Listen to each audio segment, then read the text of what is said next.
Hey everyone, and welcome to Chef AJ Live. I'm your host, Chef AJ, and this is where I introduce you to amazing people like you who are doing great things in the world that I think you should know about. My guest today is named Mario Fabbri. He has a wonderful television show. It is called Trying Vegan with Mario. And he is going to be making an amazing sounding recipe today called Smoky Broccoli Mac and Cheese Vegan Style. Please welcome him to the show. It's so nice to meet you.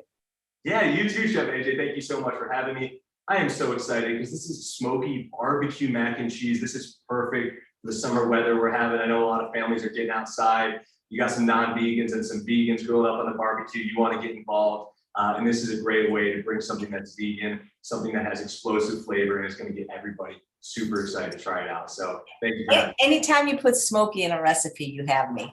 Okay, perfect. All right, we're going to have you all day then. I can't wait. Well, let's start the recipe and then we'll chat a little bit about your journey and how you got the show and how you got introduced to vegan, because you have quite a story starting in a sausage factory. Starting in a sausage factory and then turning into a vegan cheese master. Perfect. So today I'll hop into the recipe. We are making smoky broccoli mac and cheese. And I want to give a little bit of a backstory. So I started my vegan journey when I was originally working at my dad's Italian sausage factory. I had this vision where I was going to take over the family business and be the sausage king of Chicago. That was always my dreams and my goals. But then I started learning about the benefits of nutrient-dense plant-based food. So I went on this mission to learn about the best vegan recipes. And I started reaching out to doctors, chefs, nutritionists, a lot of people that I'm sure Chef AJ has talked to and had on the show. And I picked their brains for their best recipes. And this was years and years ago. And one of the first recipes I learned about was vegan cheese sauce, because I was addicted to cheese at the time. And I met someone named Lauren Toyota, who has a book called Hot for Food. She is an expert at vegan comfort food. And she taught me a couple of techniques that I've been able to adapt to my own knowledge and my own strategy. And that is what is going into this recipe. So the base of this recipe is 1 carrot and 1 potato. I got 2 little carrots. You kind of want to have an equal ratio right here. So carrots, potatoes. And the first thing that we're going to do is we are going to take just a little bit of skin off of this potato, and I'll get a little bit closer for you guys and really fit it in the camera. Do some squats in the kitchen. So we're going to take some of the skin, and you don't have to be crazy disciplined. I like to move quick in the kitchen sometimes, but we're going to take some of the skin off because that's going to improve the texture that we're working with. And then something I love to do, which maybe we'll tap into later, this is kind of like a little side bonus recipe, is I'm a dehydrator fanatic. I don't know if you can see it. I got my big industrial dehydrator all the way in the back here. What you could do is you could actually take these potato skins, add a little bit of flavor and seasoning to them, throw them in the dehydrator, and they're going to get nice and crispy and turn into almost like a potato chip. But what's really cool is we're utilizing our food waste to repurpose it to make something super delicious. And we're getting creative and having fun. So I'm just going to set these to the side. We have more time. We'll do some dehydrator experiments later. So I got my 1 potato, going to cut it in half, going to cut both of those in half again. And we are just taking these down into little cubes.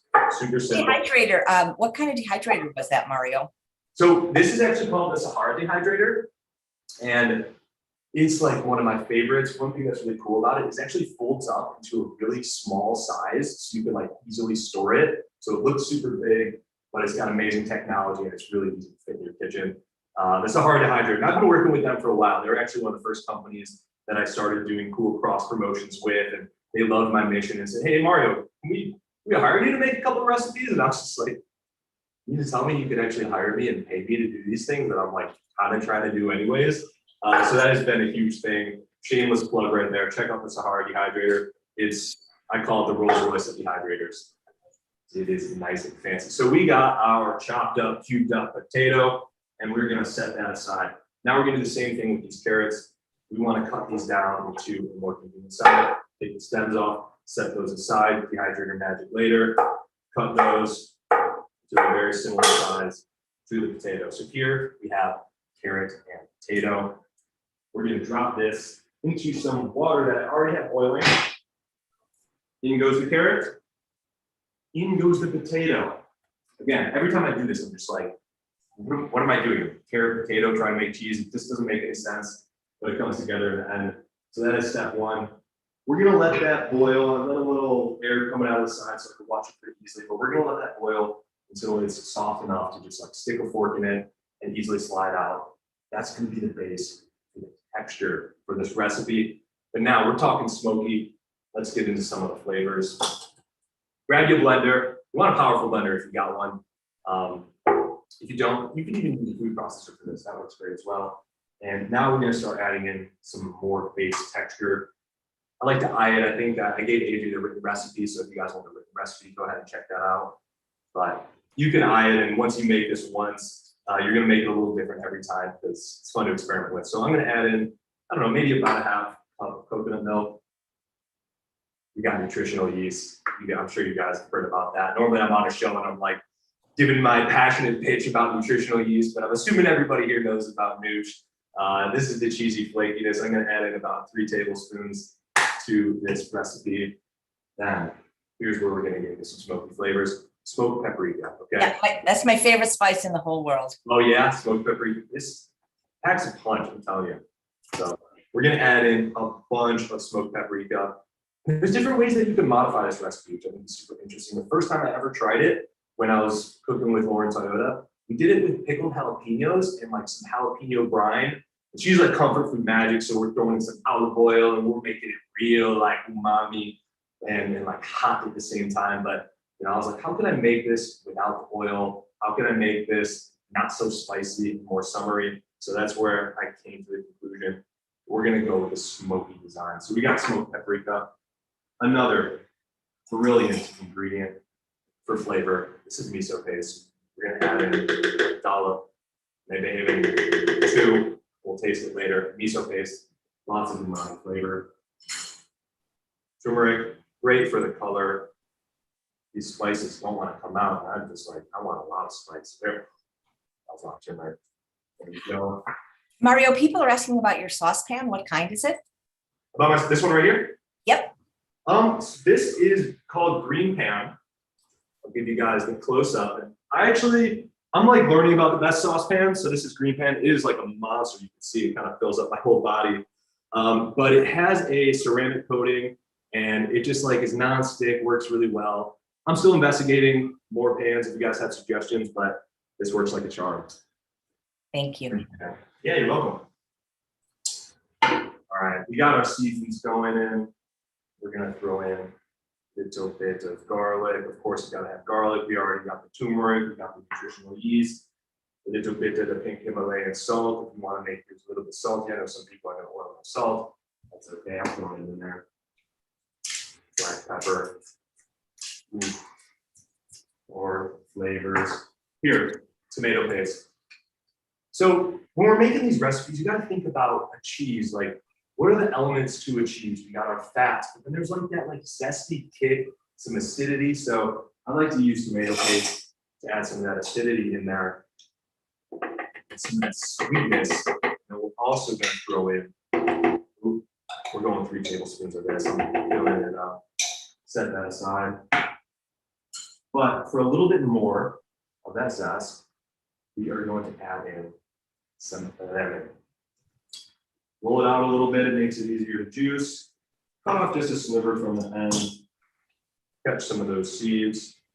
We are juicing in some lemon. Let's see what else we got. So what I'm gonna do is I'm gonna make this cheese sauce and then we're actually gonna end up cooking it in the pan with some broccoli. So if you're gonna do it that way, you can throw in a little bit of flour. And when it starts to cook, it's gonna help thicken it up. If you're not gonna be cooking in the pan after, I would say avoid the flour. You don't really wanna be eating too much raw flour. So this is the optional ingredient, but again, back to those questions. The first questions I ever got when I started being vegan was, where are you gonna get your protein? And then I'm like, okay, let's look at chickpeas. I heard that those have protein. And I look at this, we got 5 grams of protein in 1 serving. We're adding 2 servings into this. So this is another way to add in a little bit of those nutrient benefits and some of those things that a lot of people ask about. So if people are asking you with protein, there's all sorts of, vegetables even have protein, but now some of you guys are trying to like do some real protein and put on some muscle. So we throw in a little bit of that chickpea flour and we do a little check around the kitchen, and these are all the ingredients. So check on that carrot and potato, see if we time that up perfectly. I'm going to take a fork to it, and the magic is we want to see if this just slides off. I know we're long distance right now. That slides off pretty good. Okay, so let's do that one more time. Pick up a potato, let it slide off. I want to check on the carrots. Carrots, that's pretty good.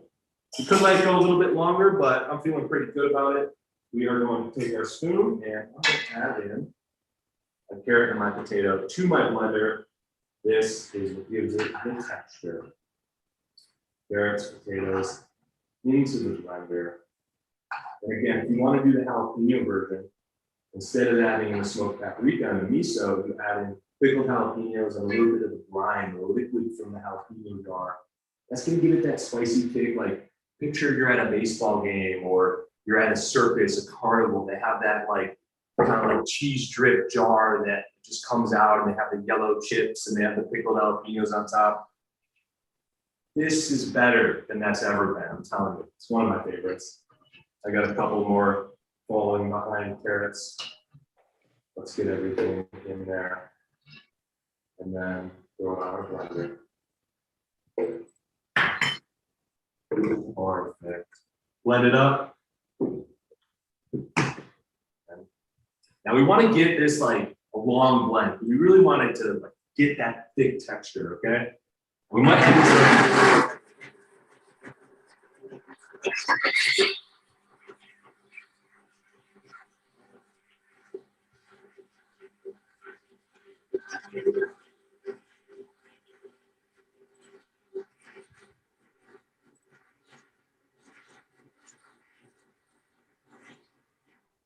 But let's see if we got the texture that we want.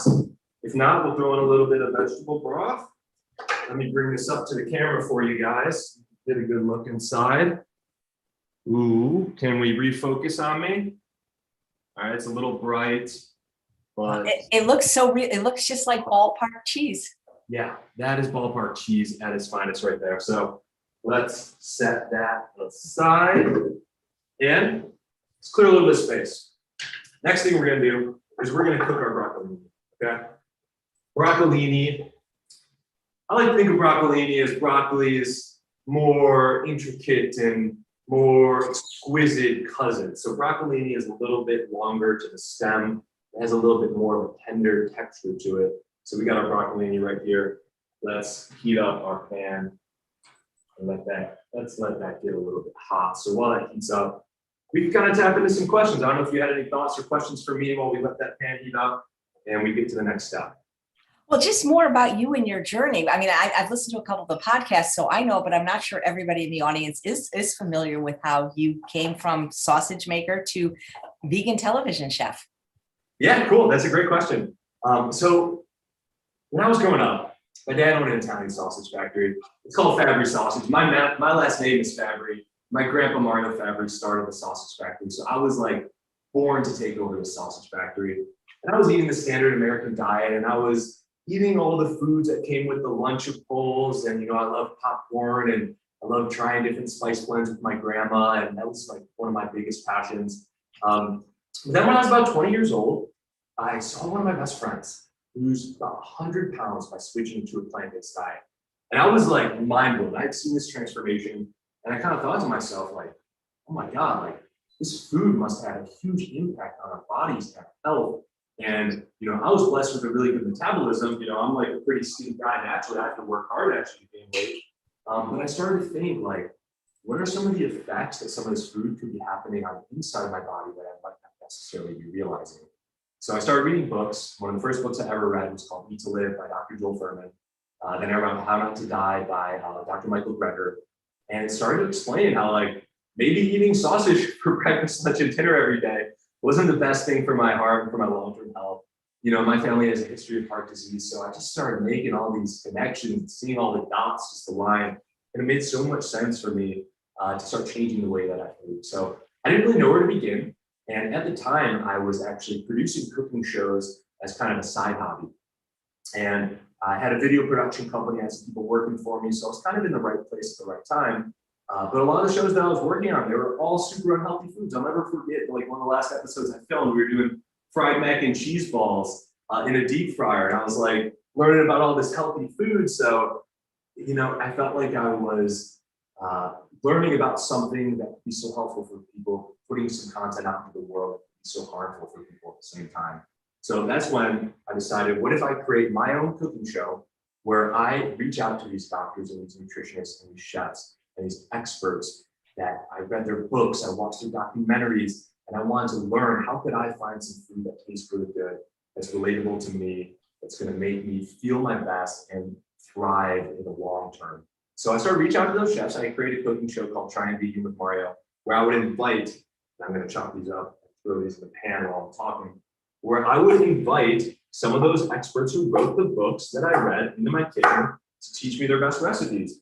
And, I was fortunate because I had a background in cooking show production. So one of my favorite books that I ever read was Eat to Live by Dr. Joel Fuhrman. So I reached out to his publicist and his team and said, hey, his book changed my life. Can you come on my show and teach me about the benefits of cooking and how to cook, and teach me some recipes and talk to me about getting oil out of our diets. So once I finally got a hold of him, I invited him on my show, and he taught me the benefits of eating without any oil, the benefits of eating the outermost layer of the onion. He taught me stir-fry recipes, and he actually started to make vegetables taste good. And that was when I started to realize that this could become more accessible to more people, and that the key is to making tasty, delicious food. So that became my mission, and that became Trying to Vegan with Mario. And since then, I've created 2 seasons of my show. I've collaborated with like 40 or 50 different types of guests. The show is aired on television in New York City. It's currently a streaming channel on Roku. It's called Try and Vegan with Mario. And I'm in the middle of working on a new season and some new episodes. Obviously, the pandemic kind of slowed things down because it kind of shut down collaboration, but that's the next thing I'm working on. And the next thing I'm hopefully going to get out into the world. And since then, I've actually become an expert myself. So the show used to be Try and Vegan with Mario, where it was, I'm the non-vegan who invites the experts in the kitchen. But now I've since done culinary classes, I've started a catering business, I've become an expert at cooking myself, taking cooking really seriously, and been able to cook for a lot of people. So now I consider myself an expert, and I invite non-vegans and I teach them my best recipes to see if they can have a similar experience that I had when I first started the show. That is such a wonderful and inspiring story. And it's so cool that you got this information so young so that you don't have to go down the same path of heart disease and other diseases that your family has been subjected to. Yeah, exactly. I mean, I'm lucky that I got to this young. And I know when you're like 20, 21, 22, you start kind of cooking for yourself for the first time. Your whole like first 18 years, your parents might be preparing food for you. And then maybe your first year of college, you're on a meal plan and you're ordering out pizza and junk food. But then when you get to be like 21, 22, you're like, I'm on my own. Like, what am I going to do? So I feel like that is, for a lot of people, such a pivotal moment in time where they can actually make that change and control what they eat. Are you going to learn how to cook sausage, or are you going to learn how to make delicious plant-based recipes and learn how to cook food that's going to make you feel good and cure those hangovers that you might still be getting if you still aren't living that party lifestyle? But at least you're thinking food forward, at least you're thinking progress, at least you're getting that growth, improvement mindset, and it's going to translate to all the other areas of your life. And that's what I found. I started reading books, I started thinking about personal development. I'm like, I enjoy things that I never enjoyed before, because food has shown me that we can improve our bodies and we can make our lives better in the long term. It's one of the best ways to do it.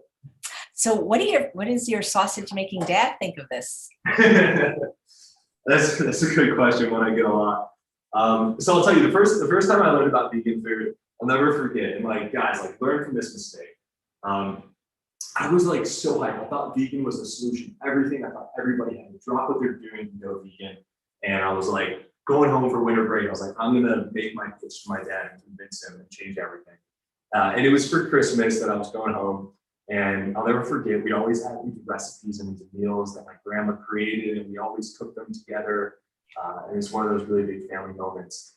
And I'll never forget, like, busting into the kitchen and just trying to get rid of all the butter, trying to get rid of all the meat, and change all the family recipes. And it didn't go very well.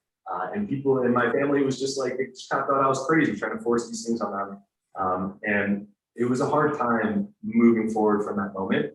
But as I got older, as I learned how to actually teach people about the benefits of plant-based food, and to realize that not everybody is going to see things the same way that you are. Most people eat meat. That's the way that it is. You know, we're going up against something that's been ingrained in us our entire lives.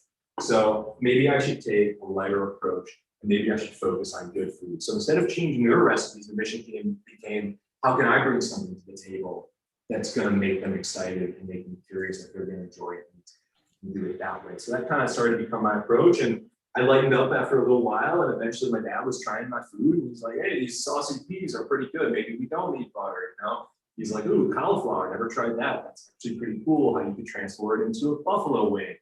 And eventually it came down to the point where he was so interested that one day he's like, Mario, can you make like a vegan sausage? I'm like, yeah, we can do that. We can figure that out. And that kind of became the moment that clicked for him. And especially in the sausage industry, he saw the huge wave of Beyond Sausage and all these companies that are kind of coming into the market. So he became super curious, and that was when I was finally able to like bring him back into my world and say, hey, let's work on something together. You know, let's like be partners in something.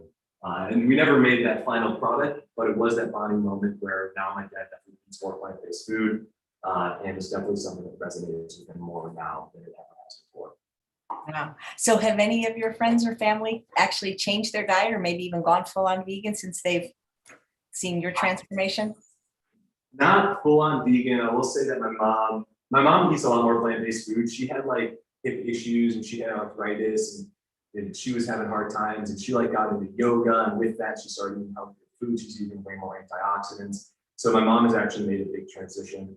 And then my sister, she's having a baby right now, actually, for the first time. It's the first time I've become an uncle. And now she's thinking about, okay, how can I eat the best and start a family in a way that everyone's going to be healthier? So I'm trying to figure out different ways that I can educate her through that path. So they're all kind of in their own worlds, but I'd say, you know, my mission is definitely help the whole family. If we were looking at my family as a whole, we're all 20% more vegan than they were before that one Christmas dinner when I blew everything up in everybody's face.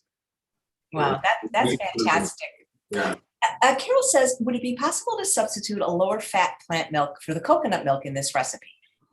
Yeah, that would work. You can use, let me see if I have any others in my refrigerator really quick. I know I got something. So I have done it with this one, and you could do it with like almond milk, I'm sure. This is hemp milk, and I have done it with hemp milk, and that worked out really good. And shout out to this company, they're called UFO. They're like one of my friend's businesses. I think it's really important when you can to support startups and have a good mission. They're super cool, but yeah, you could use almond milk. I like the coconut milk because it adds a level of thickness to it, and all of the other flavors mask the flavor of the coconut, so that's like totally fine. You're not going to get, like, people are worried that it's going to taste like coconut cheese. It doesn't taste like coconut cheese, but if you are ditching the coconut milk, you might have to find something else to kind of thicken it up, in which case maybe you add a little bit more chickpea flour, maybe you add a little bit more nutritional yeast. You can totally do that, and it has been done, and I have done it that way. So I'm adding just a little bit of vegetable broth just to get this broccoli going a little bit further, kind of like steam it out there and soften it up and stir that around a little bit. We got our broccoli looking pretty good. And I have some noodles that I've already prepared. These are some classic looking macaroni noodles that we're going to add into this as well. Let that cook a little bit longer. And now, to add to the pan, garlic. We're going to throw in a couple of cloves. Feeling extra garlicky today. I got 4 cloves of garlic we're going to add into this pan. I don't know if you guys can see this. Let's see if there's a way to kind of show what we got going on in this pan. But we got our broccoli stuff. So nope, that's not going to work. We could figure something out. You'll see the final result. The broccoli is looking good. We got garlic going. I'm going to add in 4 cloves of garlic to my pan of broccoli, and then we're almost ready to finish up this. Oh, I misread a question. People were actually asking about a blue pan that they're seeing in back of you on the stove. That's beautiful. So this is Le Creuset, and actually my brand called Fiesta. I thought this was Le Creuset. This was gifted to me by a friend. I love it. This is like cast iron, heavy duty, thick. Looks absolutely beautiful in the kitchen. So let me show the brand. Yeah, the brand is called Fiesta. If you guys want to check it out. It's very pretty. So people in New York can watch the show. If they're not in New York, what kind of technology do they have to have? Is it streamed? How does it work? Good question. So it is streaming on Roku. So have you ever heard of Roku, AJ?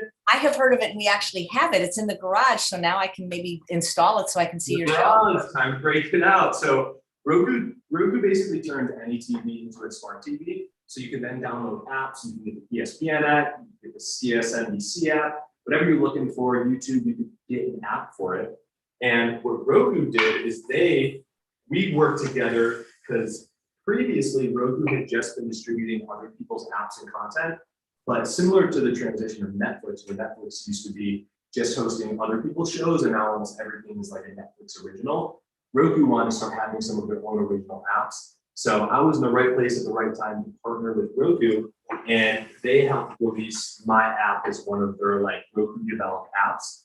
And we released that a couple of years ago. So if you look up Try and Vegan with Mario, search that in Roku, you can find the app and easily download it. And there's 20 episodes on there. There's some pretty good ones. We did episodes with, like I said, Dr. Joel Furman, Lauren Toyota from Hot for Food. I had these girls, Cruella, who are like platinum recording artists, musicians, and like superstars. They've sold out shows with over 10,000 people at Red Rocks before. But I came to find out that they're trying to figure out ways to eat a little bit healthier. And when they go on the road, they're eating lots of vegetables, they're eating lots of plant-based foods. So I connected with them and we taught some recipes together. They taught me one of their family favorites, and I taught them how to make a veganized version of kulfi, which is kind of like ice cream. That's another good episode. And then my favorite, which is actually probably coming out in the next month or two, I had Mr. Wonderful from Shark Tank on. So Kevin O'Leary, and he is like a hard nose. He's like a great white shark in the Shark Tank, giving everybody a hard time always. So I was pretty nervous because the way it began was found out that he has a family member who's like dating someone who's vegan, and they cook family meals together. So all of a sudden now they have to start incorporating vegan recipes into these family dinners. And Mr. Wonderful had no idea where to begin. So I actually taught him how to make cashew cheese, the most simple of like all the vegan recipes. It's a great starter recipe. So I taught him how to make cashew cheese to replace the normal feta that he uses in his Greek salad recipe. And that went amazingly. And he taught me Greek salad, and we talked about the future of investing in the plant-based space, which is something that was super exciting to me because, I mean, as some of you guys may know, Mr. Wonderful is a huge investor.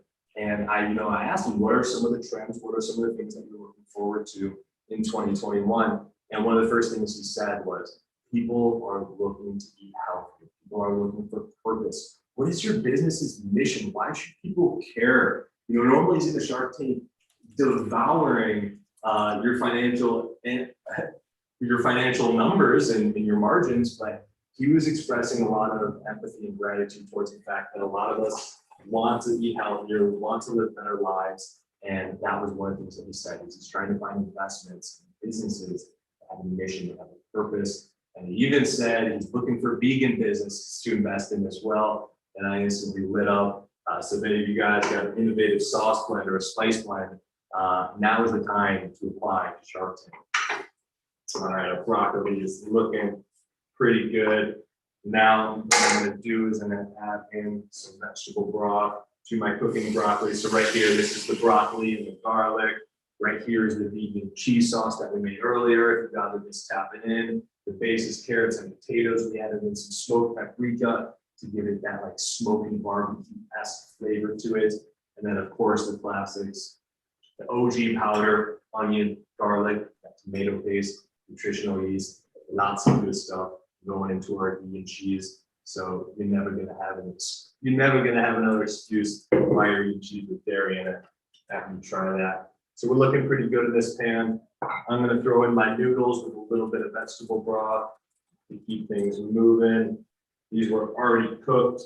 And when you cook the noodles, you don't want to cook them all the way. Keep them pretty al dente. So we're going to add in some vegetable broth, and they're going to cook down a little bit further once we add them to this pan. And once we add in a little bit of vegetable broth. Ooh, sizzle. Love that sound. Have you made vegan sausage yet, either in your home or on the show? I haven't. I've tried a ton of them. That's like been a mission. I've tried at least like 10 different varieties, you know, field roast, the classics, Beyond sausage, and Beyond. So I'm not a big fan of Beyond Meat. I'm actually like anti-Beyond Meat in a lot of ways. But when I was trying to find something that my dad would like, he actually tried the Beyond Meat Montana sausage and was like, I almost can't even tell the difference. He's like, I'm going out of business. I don't know what to do. So hopefully the goal would be able to take that flavor profile, the fennel, you know, the fennel is really key, adds a lot of that kick to the hot spice, the cayenne and those flavors, but do something that is oil free. I haven't found it. I'm on a mission to find it. I found a couple companies that come close, but I think there's still some room for improvement to be had. Cool. Well, maybe one day it'll be a vegan sausage factory. If I can create that, then I got the pitch to Mr. Wonderful, then we're golden, okay? That's the long-term goal. Can you see inside of this at all? Yeah, pretty good. I can. I hope the viewers can as well. Cool. Cool. So this is just kind of going, this is just noodles and broccoli at this point. I bet the sauce would just be good on anything. Yeah, the sauce is amazing. I mean, you could just dip chips in it. You could dip a cucumber in it, and it would be phenomenal as well. So this sauce is really like a go-to for a lot of different types of vegan cheese replacements. Even if I had that vegan sauce, I might use it up. You know, you're a young guy, and I'm sure you were pretty healthy even before you were vegan. But have you noticed any changes since becoming full-on vegan?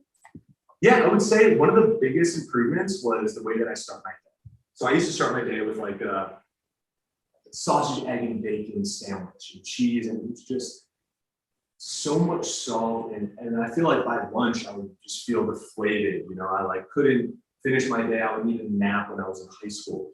Pathetic. Now I love my naps on a different for different reasons. So I'm working all the time. But I did notice once I started eating a smoothie in the morning, so I would have blueberries, bananas, a little bit of plant-based protein, and I would have it with my UFO organic hemp milk. Then I would drink that smoothie and I would feel like Super Mario. It would just be game over. I'd have so much energy. I'd be able to accomplish all my goals for that day. And I wouldn't have that lull where you just need a breather in the middle of the day. That was a big transition for me. I think the smoothie in the morning was the most noticeable improvements. That's great. So you have a smoothie in the morning, and what do you eat the rest of the day? So for the rest of the day, let's see if I have some of the stuff in my cabinet. We can play the cabinet kitchen game. This is the wrong cabinet. All right, so this is number one. This is number one. I'm a big quinoa fan, so I got red quinoa from Bob's Red Mill. This is something that I'm eating like all the time. Quinoa grain bowl for lunch, lots of veggies in my grain bowl. I eat this vegan mac and cheese sauce all the time. Like this is like a staple for me. So that's a big one. And for dinner, a lot of times I'm doing like, I did my vegan stuffed shells the other day where I made my own pasta sauce. So I eat lots of pastas, I eat lots of beans, quesadillas, all that types of stuff. So those are some of my favorites. Cool. Do you cook every day? I cook about every day. It's one of those things where a lot of times I'm like making videos, I'm working, kind of cooking has become my job. So I don't always cook for myself. It's one of those things where like I have friends staying with me right now. It's like, let's like cook. And I love to cook. And sometimes I'm like, I love to just go to Whole Foods and buy like a previously prepared meal. And sometimes that is like the biggest relief and release of them all after cooking all day for recipes and development like that. So sometimes that's a big break for me. Yeah. People are asking, did you use any particular kind of potato? I use a golden potato. I wish I had another one on me so I could show you, but yeah, I just use a golden potato. Don't use a russet potato. Those are a little bit more like starchy and grainy. But a golden potato works really well. I figured that would be good too. Yeah, I think so too. They're creamier. Looking really good. We're getting there. I'm going to add in the cheese sauce shortly. I want to check my camera really quick to see if there's a way I can get a slightly better angle on this. 1 second. Take your time, and then when you come back, maybe tell us about your ebook. Oh yeah, absolutely. All right, I just turned down some brightness a tiny bit. I think we're looking a little bit better for the brightness for these noodles. Yeah, so my ebook. So my ebook is kind of like a combination of all the best recipes from the first 2 seasons of my cooking show. So there's like it's divided into different types of sections. Some of the recipes are focused on high protein recipes. You know, I had this guy, Brian Turner, who's like the ultimate vegan bodybuilder on my show. He was teaching me, where do vegans get their protein? This was back when I was clueless. And I thought you couldn't gain muscle. And I had somebody walking like looking like the Hulk. He was like 250 pounds of pure muscle. And he taught me some high protein recipes. So in that book, I kind of go step by step. What were the questions I had when I was trying vegan?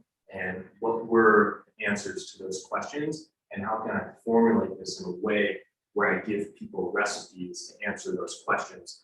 Because again, my whole idea is that you're not going to eat this food if it doesn't taste good. You're not going to eat this food if it doesn't appeal to you and it's not easy for you to get your hands on. So you can learn everything about the reasons to eat better.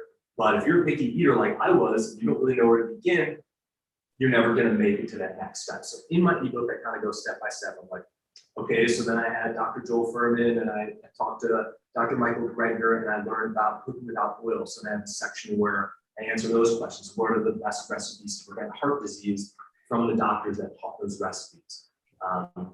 And then also there's the whole comfort food aspect of it. I did a whole series where I would invite comfort food experts in my kitchen and they would teach me the best comfort food recipes. Another guy that I had on with this guy, Gaz Oakley, who goes by Avant-Garde Vegan. He is like a superstar on YouTube. You guys have got to check out his YouTube channel, Avant-Garde Vegan. He's got like 1.4 million subscribers right now. Maybe one of the biggest YouTube channels out there for vegan food. And this guy makes literal movies in every episode. Like he'll spend an hour documenting where the food comes from, and he's growing the food on his farm in the UK. And he talks about all the history, and it's like such an incredible immersive experience into cooking. So then I have the comfort food section that just kind of keeps going to there until I get to the point where hopefully I answer all the questions that new vegans are going to have when they decide they want to start eating plant-based. This is looking pretty good. All right, I think we got to the magical moment where I'm going to add in the cheese and let it cook down a little bit further. So we got our noodles looking pretty good, and then I just want to see if you can see this cheese board. Whoa. Ooh. Vegan nacho cheese sauce for the mac and cheese. We got that going. We got to incorporate it in with our noodles. Just stirring it around. I'm going to be eating pretty good soon. Wish I could send some of this to you, AJ. Oh, that looks amazing. There's a question. Can you find your show if you have something called a fire stick? Diane asks. So I did have an Amazon channel. So if you were to go on Amazon Fire Stick and search Trying Vegan with Mario, but I think we're in the middle of updating that and figuring out what that agreement's going to look like. So 50-50 chance. But we did actually used to be on Amazon Fire Stick, similarly to Roku. It would be an app that you can just kind of like add to the apps on your Fire Stick. So check it out. Let me know if it's still there. That's like a negotiation we're currently going through. Great thing. And where do you film the show? So right now I'm trying to figure out what my next plan is, because we just had this crazy pandemic happen and it kind of threw everything off for me a little bit. I'm sure, everybody, I know Asia, didn't we kind of start this show during this time? Like these cooking shows, I did a little back search and I was like, doing like 560 episodes and I was like, it's been about 500 days since this all started. So you did it, first of all, congratulations, you did an amazing job pivoting. This is like such a cool thing. Weight Loss Wednesdays and everything. Thank you. I'll have my 600th episode tomorrow since the pandemic began. Yeah. Well, actually, it might be today. To celebrate. I have Dr. Greger on at 2:30. He's going to be my 600. Yeah. Oh, cool. That's in 600 episodes. So yeah. You're so close, Mario. You made it to 599. That's pretty cool. I like 599. That's like. Yeah. Hey, I'm wondering because people are asking, you became vegan originally for the health reasons, but did the ethical components kind of sneak in after a while? Oh yeah, that has been like something I completely didn't. I didn't even really know what the word vegan meant at the time. I just thought that vegan kind of meant just like not animals. I didn't realize that like vegan meant like having this level of humanity, this level of empathy, where you just view animals as deserving of life as we are. Which is something I had never really recognized, especially because I used to work at a sausage factory. I'm not kidding. When I would walk into this place, I mean, first of all, before you even get inside, the scent at the door is just overwhelming with this stale energy. As soon as you get inside, there are animal carcasses hanging all over the place. I used to box sausage links, so I would see a bunch of animal carcasses going into an industrial sized massive grinder that I could jump inside of. And they'd be grinding up all these body parts, and out one end would become these sausage links, and then be getting cased inside of pig intestines. And it was so normal to me at the time, which is just insane.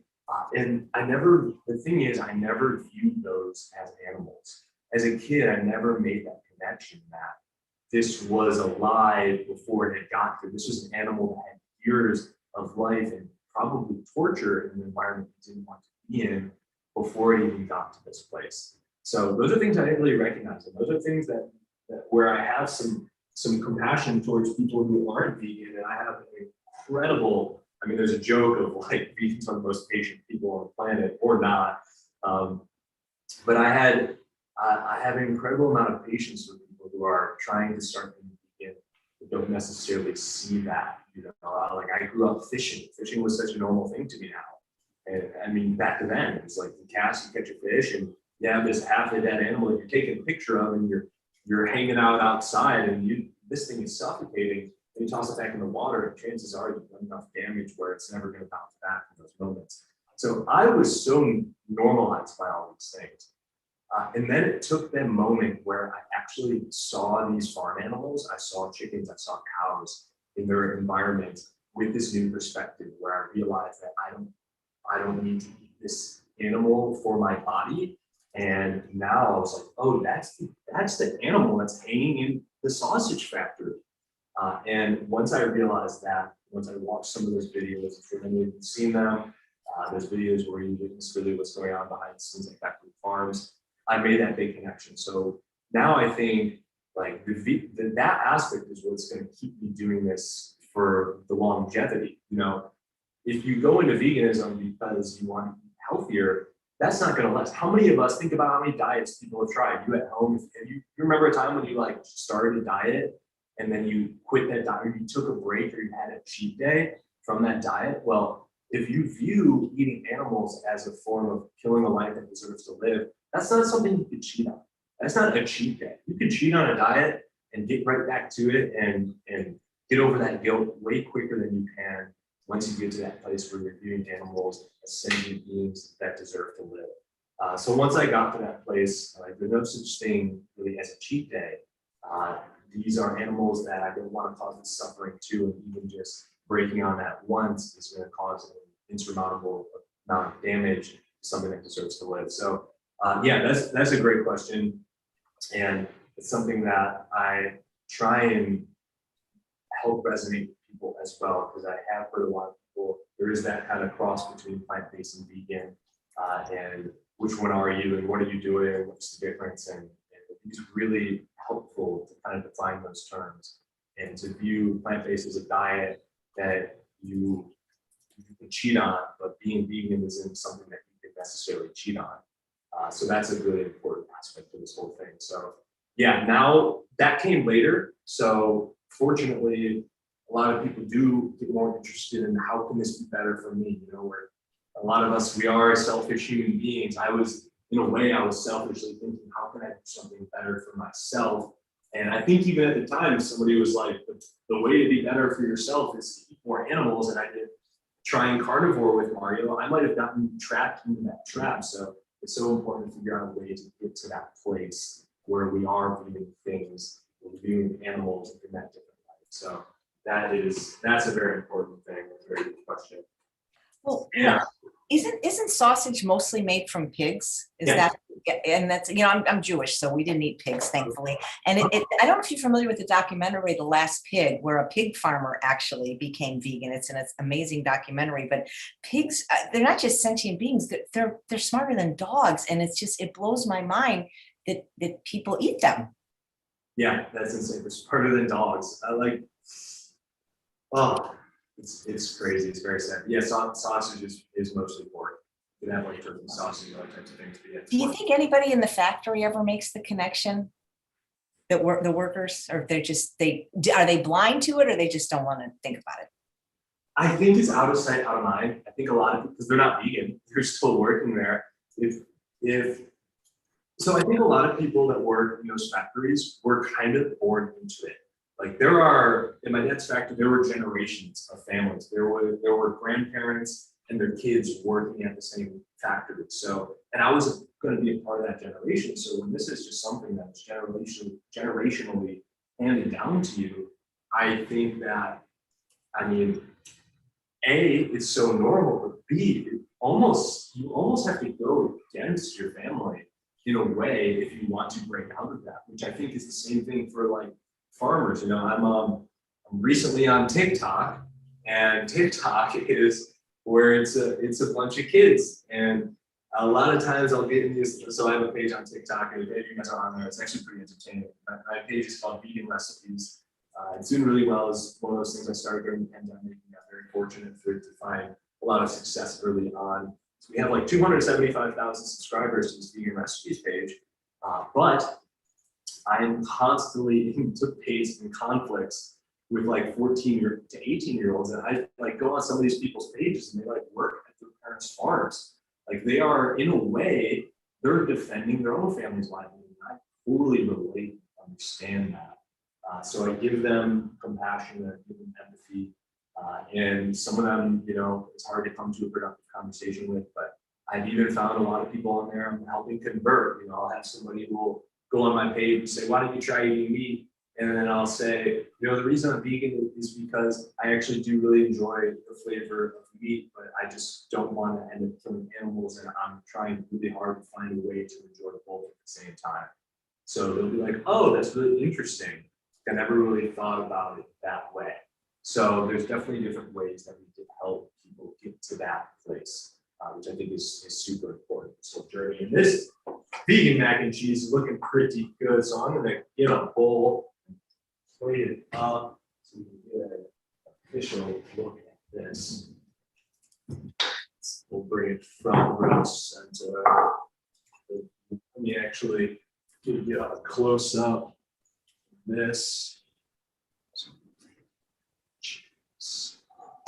Oh man, you're gonna have a great lunch. Aren't you glad that we do this show around lunchtime?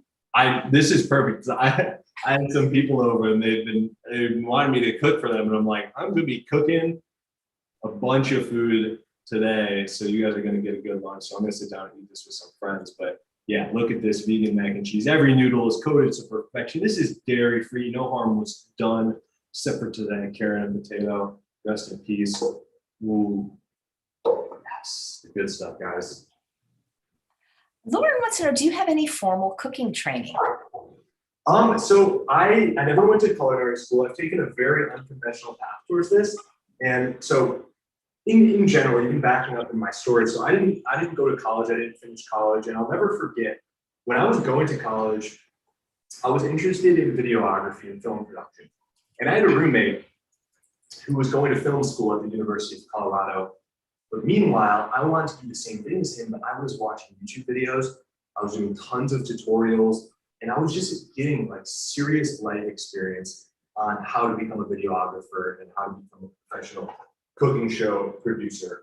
And he went to college for 4 years. By the time he had graduated, he had very little on-camera experience. He had very little real life experience of growing a videography business. And in those 4 years, I had actually developed a business, had hit the grind as hard as I could, and actually created something and actually made money in the process. He got like $160,000 worth of student loan debt.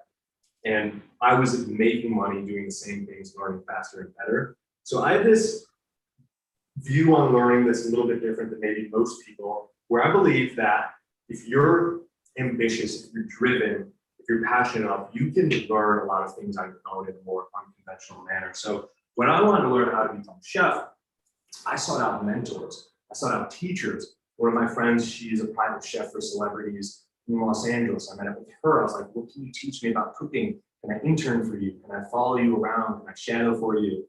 She had a food truck. Can I work on your food truck? Okay, so now I'm getting some actual experience. Now I'm cooking, and now I'm on the line. And then eventually, okay, now somebody wants me to cater an event. I'm like, okay, I'm going from working a lot on a food truck, working for other people's businesses. And now I'm like, okay, now is my chance. I'm going to construct a menu with all this experience that I've learned. So then I craft this menu, and I do my first catering gig. It goes very well. I get more feedback, and I continue that process for like at least 4 years, to the point where, I mean, just recently was the first time I felt like this confidence. Like, I am a chef. I'm constantly writing menus. I'm constantly cooking for these larger parties and events. I am fine-tuning my skills. You know, I can't count the number of times that I went to the grocery store and just bought 10 onions and was like, I'm going to watch Gordon Ramsay teach me how to chop onions. I'm just going to freaking chop onions like a professional as much as I can at home in my own work environment. So I would encourage anybody out there who does feel maybe a limit of education to just reach out to somebody who does the thing that you love and the thing that you want to do, and be like, hey, can I like sit in and watch? And you know, these people are busy, so figure out a way that you could offer a value add to them. I was a videographer, so a lot of things that got my foot in the door were like, hey, can I film you cooking? And people be like, oh yeah, thank you so much. So I was able to kind of like sneak my way in with people who had tens of years of experience cooking and see firsthand how it's done and learn through mentorships along the way. So I would highly encourage anybody to do that. I have this principle that I teach a lot, because I work with a lot of kids who are kind of lost and confused and don't know what they want to do with their lives. And I've come up with like the 4-year principle, where I believe in 4 years, you can learn almost any skill and create a business out of it. And in the first year, what you got to do is you just got to learn as much as you can. So if you're trying to become a chef, that means watching videos, getting 10 onions, chopping them, and constantly doing that. And then in year 2, you want to start finding people who might hire you to do these things that have incredible opportunities for you to grow. So start reaching out to cool events and say, hey, be willing to do as much free work as you can. So year 2 is all about doing free work with people that inspire you, that have the dreams that you want to manifest for yourself. And then in year 3, you have your confidence, you have that experience, and you have that network. You can actually start charging a small fee for these things. So year 3, you start to learn how to charge a little bit. You know, maybe you're even just covering the cost of groceries. And think about this compared to college education, because college education could cost $100,000, or it could cost $20,000, but be willing to do that free work and be willing to lose a little bit of money. So in year 3, you know, for me, year 3 was showing up to events and cooking for free. I lost a couple $100 for a couple of events I cooked for. Then eventually I was getting my groceries covered. And then by year 4, work for enough people, you have a big enough network, you have enough experience, and you can reach out to some of those people that will hire you for those events and say, hey, I've honed my skills. I'm a professional. I know you have a big event coming up.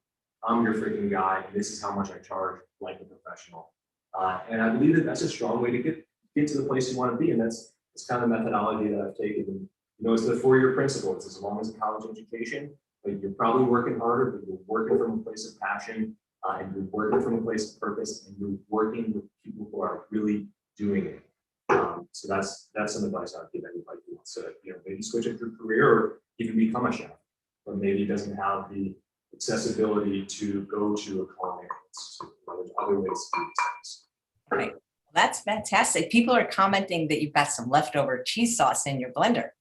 Oh, yeah. This doesn't get wasted. We'll figure, all right, we'll drizzle it on the last little bit. No cheese sauce left behind. And no cheese sauce left behind. So obviously you're so busy doing your show and your catering. Do you have time for fun, and what do you do? Are you an avid exerciser? Let's just bring this up really quick. I got the vegan mac and cheese. I'm just trying to shield some light so you can see it. This is the final result. Oh, delicious. It's perfection. It's perfection. So what was the question again? Well, you're obviously really busy, but do you have time for fun or exercise? Time for fun or exercise. Yes, I think that those are super important things. I exercised yesterday for a couple hours. Yeah, I'm a big sauna person. I'm a big health person. I'm like constantly trying to stretch and work out. But I will say, like, I'm kind of at the end of that 4-year process for cooking, right? So I went through that transition that I had just mentioned, and now like I'm constantly getting reached out to cook for events that have higher budgets, and I'm able to actually profit. So I did the grind, and now I'm at that place where, yeah, I'm able to enjoy a little bit more time. I love hiking out in California. I'm used to live in Boulder, Colorado. I go back and visit as much as I can. So yeah, I love going out, I love exercising. And my last hobby really is cooking. So there's a lot of time in the kitchen, it's a lot of time on camera. Wow. Well, thank you so much for what you do. And I think that because of who you are and you look great and you cook great, you'll bring a younger audience to this. That's the goal. So I just took a bite. I made a mistake by not doing it on camera. So let's make one more taste test just to prove this is a real deal. That is amazing. Smoky broccoli mac and cheese. I guess who are staying over are gonna have a treat for lunch. That is, amazing. Couldn't be happy with how it turned out. You guys gotta try this. Well, I bet they will. Thank you so much. What a wonderful presentation. And like I said, I could just see myself putting the sauce just on like steamed cauliflower or something. Yeah, steamed cauliflower would be great. Really anything. And what's great about this too is it's something that you can easily make and then just throw in the refrigerator. It's gonna last you up to a week. It's never lasted me a week because I'm always just eating it. But that is one thing that you can do. And then I got these little scraps and I'll just get into this. I'll do it while I still got you guys here. We'll see. So we're getting some dehydrator fun. Right here, I got some dehydrated bananas that have been going on. I don't know if it's those guys, dehydrated bananas. I always got something running in there. These are like chewy. I want to get a close up. And what's the name of the dehydrator again, people that came in late? Sahara dehydrator. That might be a little bit too bright. And how do you spell it, the name of the dehydrator? Sahara. Just like the desert. Yep, just like the desert. That's, I guess, where they get the joke from it. But this is the dehydrated banana. It like seriously reminds me of Laffy Taffy. It is like, yeah, I know. It's like those candies now and later. I love dried bananas. They're so good. And they're great for travel too. Great for travel. Great for anybody who has a resistance towards eating fruit. Something that I treat people all the time. But I'm just taking my potato skins from earlier because we're wrapping up soon, I know, but I'm going to drop these on my little tray and I'm going to throw these in my dehydrator. And we're going to have crispy little potato skin snacks later. And we're using the whole vegetable as much as we can. So I think that's an important thing to consider as well. That's just incredible that is a folding dehydrator. I never heard of that before. It's so cool. So if you guys do check this out, like I haven't mentioned, so I do work for this company. I do work with them. Like I said, they're one of my sponsors. But if you watch the videos, you'll see me in my kitchen, like doing demonstrations, and you'll see a video where I show how to actually fold and unfold it. Check that video out. It is like the coolest thing ever. I actually met them at a trade show, and they won an award for like best design at. You're from Chicago, so you might know at McCormick Place. They do like the, I think it's IHA Kitchen Appliance Trade Show, one of the biggest trade shows for kitchen appliances. I was there. They won an award for their design, so I just went to the booth and was like, "Please, like, show me what you guys got going on. I'm learning about health food. I'm a videographer. I'll do anything if you guys could just give me a free dehydrator." And start by them just giving me a free dehydrator and making some videos. But now I've kind of become their main spokesperson. And we do tons of stuff together. We're always making recipes. The other day I did so I dehydrated I took some oyster mushrooms and I sliced the oyster mushrooms very thin. Oyster mushrooms are like meaty and umami, vegan delicacy. Amazing. People tear them and turn them into a pulled pork. But I slice them thin and then I throw them on the dehydrator sheet, let them dehydrate until they get a little bit flimsy. And then I cook them in a little bit of liquid aminos, maybe some liquid smoke and some garlic powder, onion powder, and give this like smoky flavor. Then cook those up on a pan. And they kind of crisp up and they kind of turn into like a vegan bacon, if you will, if that's the direction you're going. And that's, again, one of the recipes that I like to wow my non-vegan friends with. There's so many cool creative things that you can do. Well, tell us about your stint on QVC. That's so interesting. I don't watch that network, but I would love to have seen you. Oh, yeah. Thank you.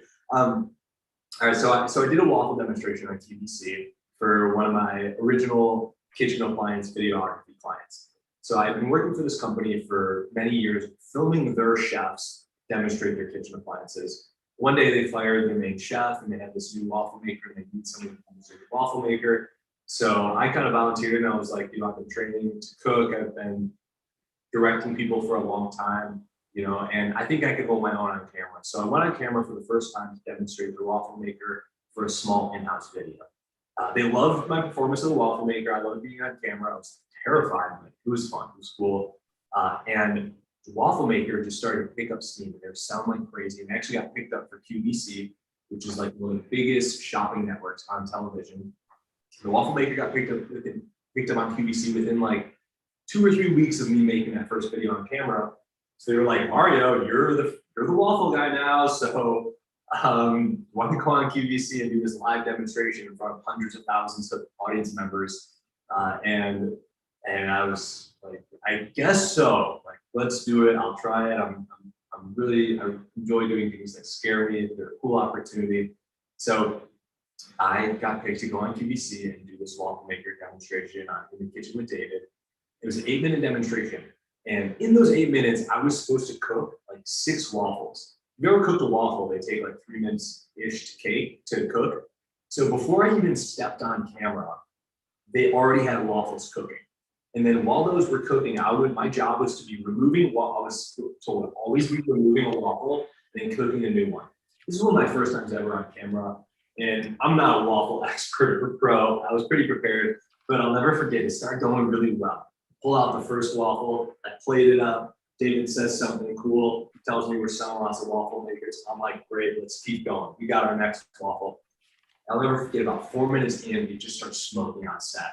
And it just looks like the set's about to go up in flames. And that first waffle that I had cooked, I completely forgot about. The second waffle I had cooking was starting to burn as fast as the first one. And it was just like madness on this little corner of set. So I'm sweating, I'm losing my mind. I'm like, oh my God, I blew it for the whole company. My career is over, right? But David's holding his own, and he keeps guiding me in this one direction, right? And I just ignore that. I get into my flow. I tell my story. I talk about my mom and my family and our love for waffles, all the great selling points and the pitch points. You know, there's the joke like, sell me this pencil, if you've heard that.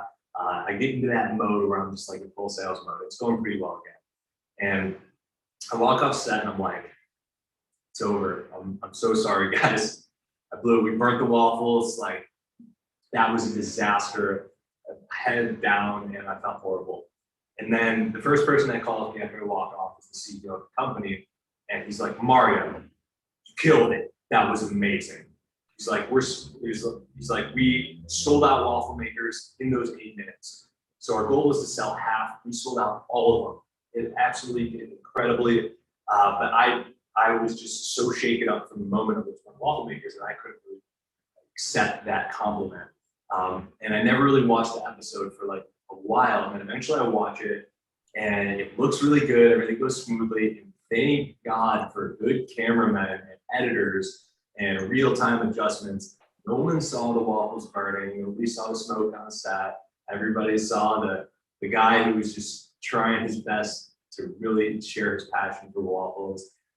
And we ended up doing a really good job. And that single experience was really what leveraged my ability to create this cooking show. Because after I had done that, I fell in love with being on camera. I realized this is my opportunity to teach people about the healthy stuff that I keep reading about. So I use that QVC example as a demo, started reaching out to bigger production companies, showing them that example, trying to establish credibility. Eventually I met up with a bigger company, loved me, loved my concept, and they helped put me on to create the first season of Trying Vegan with Mario. First episode had Dr. Joel Furman, and it ended up getting picked up for television in New York City on Channel 1 Optimum. If you guys are familiar, and that's how it really all started. So if it wasn't for that terrifying experience of those burnt waffles, I wouldn't be doing what I'm doing today. Lean into those fears, guys, and just trust the crew around you. But yeah, that was my QVC experience. It was a roller coaster. That's a great story. So there's a question from Lissa. Ask Mario if David did a happy dance. Not sure what that means. David did a happy dance. This was pre-vegan. I'm pretty sure he did the happy dance when I was sprinkling cheese on a sour cream waffle. It was like like the most disgusting thing I'd ever heard. It was a waffle with like sour cream and bacon, and I'm sprinkling cheddar cheese. And then he's taking a bite, and we're doing the happy dance. So yeah, we got a little happy dance out of David. Dave, you clearly watched QVC. I love David. That guy's cool. It's my dream actually now to actually teach him some vegan recipes and have him as a guest on the show. And maybe he'll remember that experience. It's memorable for me as most guests. That is so cool. Well, thank you so much for making so many inroads into the non-vegan world, because that's who we really have to reach. Yeah. You got to figure out ways to get people from other types of directions and get people who you wouldn't think originally would be interested.